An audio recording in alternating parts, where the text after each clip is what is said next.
before we start today's video, guys, I wanted to give you guys an opportunity to cop your official copy of Mike the PI's Quick Guide for Empowering Black Men to Travel More, written by yours truly, available in paperback form, as well as ebook, available on Amazon.com. If you look at the description, the link in the description there below, you'll see the copy of the book. Make sure you go get your copy. Definitely one hell of a read.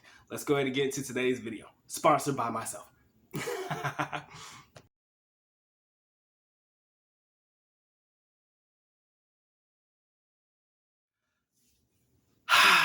All right, y'all.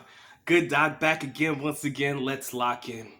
I believe one of the common misconceptions, common myths, common things or beliefs that some people who really don't travel actually say is that black men do not get love abroad. They'll say that if they do love you, that love is fake love. And also I have heard more recently that there's no way that these foreign women will ever love you more than the women from your community.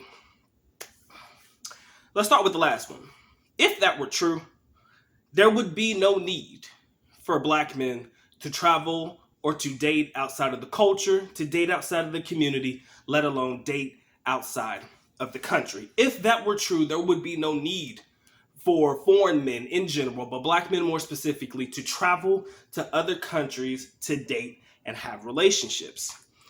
You see, I often find it interesting to hear the talking points of a lot of people when they try to talk about brothers with passports or brothers who travel abroad. And, you often hear they're traveling because, they're lames in the United States. They don't have game. They can't do this and they can't do that.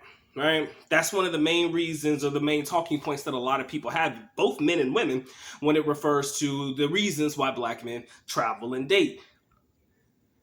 They never really take into consideration the respect factor, right? Even if you tell me, hypothetically, that they'll never love me like my own women will love me, or they'll never love you because you're the foreigner with the dollar signs or whatever, they just can't love you officially or whatever, there's respect that comes with that. You see, a lot of people think it's about everything else, but one of the underlying factors, at least for me, is the respect.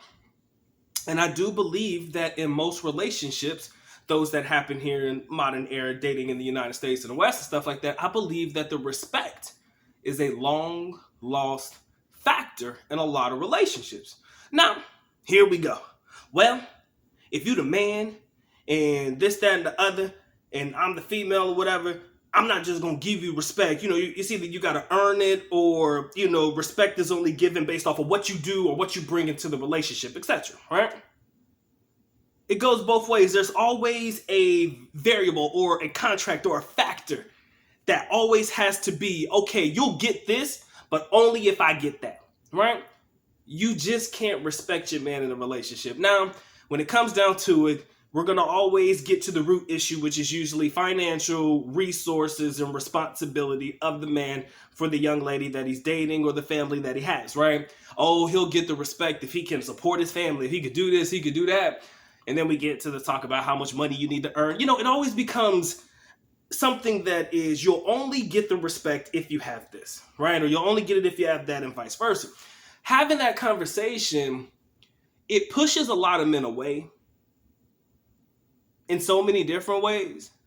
But for the most part, even if you are a man grinding day in and day out, these are the guys I'm focusing on, not your Pookies and your Ray Rays, or the guys who just kind of fuck up the community for a lot of people. They don't necessarily do right. We're not talking about the ones that don't do right. We're talking about the ones that actually do right, try to be right, but yet and still they're looked over because why? They're either lame. For some whatever reason, you get looked over.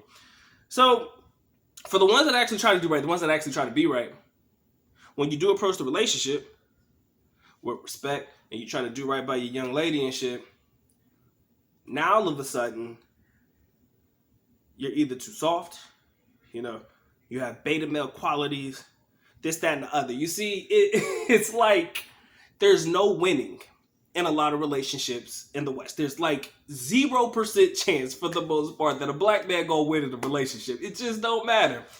And let's talk about it. Like I said, but first, if you don't make a certain amount of money, there's usually an issue there, right? There's usually an issue. And it's not with all females. It's just always a eye-raising issue, right? So if you are too nice or too soft, you're just giving them the authority to run shop over you. So if you're beta, then you're too fucking soft. I don't want to fuck with you if you alpha. Now all of a sudden you're oppressing me. You're oppressing women. You're trying to control everything. You're so demanding this, right? So if you come up with all of the different traits, there's always going to be a reason why the young ladies, the community that you service ain't going to want to fuck with you. You either too soft, you too weak, you too hard, you too demanding, you this, you that, you don't make enough money, you don't do this. It's like, with all of this put in front of us, it makes it extremely difficult to find quality relationships, because what's lacking is just the respect. Some guys just don't get it, and you wonder why guys go abroad. I say it, respect is a big factor in that, to me. Like I said, I only speak for myself and the majority of men. I know that sounds like a contradiction, but I do believe that I do speak for the majority of men when I say that respect plays a bigger part. Yeah, of course, the feminine aspects and things like that, the characteristics that you would normally look for in a female, that also plays a major factor as well, but it's the respect. Right? And sometimes it's just the feeling that, you just ain't respected somewhere. So then you have people that say, oh, these women will never really love you. It's all fake love. It's all this. It's all that. But let me say something. To all the brothers who have passports, right? To all brothers who make YouTube videos or videos in any capacity about traveling abroad and dealing with women abroad and the love and respect that we get, are we all wrong? Are we wrong? Are we wrong? That's what I want to know. Are we wrong for saying that? Like, all of us. Oh, we're just lying to the audience, right? They don't really get love over there. We're all lying to y'all. I say it. The passport brothers say it. Everybody in the community says it. But yet still, we all wrong. Like, the love is just not real. It's not genuine. It's not it's just all artificial. It's fake. We're all saying that you can get it, but all of us are wrong. So every brother who's ever been to the country on a recommendation by somebody who's made a video, such as myself and other brothers in the community, they go over there, they see the exact same thing that we see, and they co-sign on it, and they're wrong too.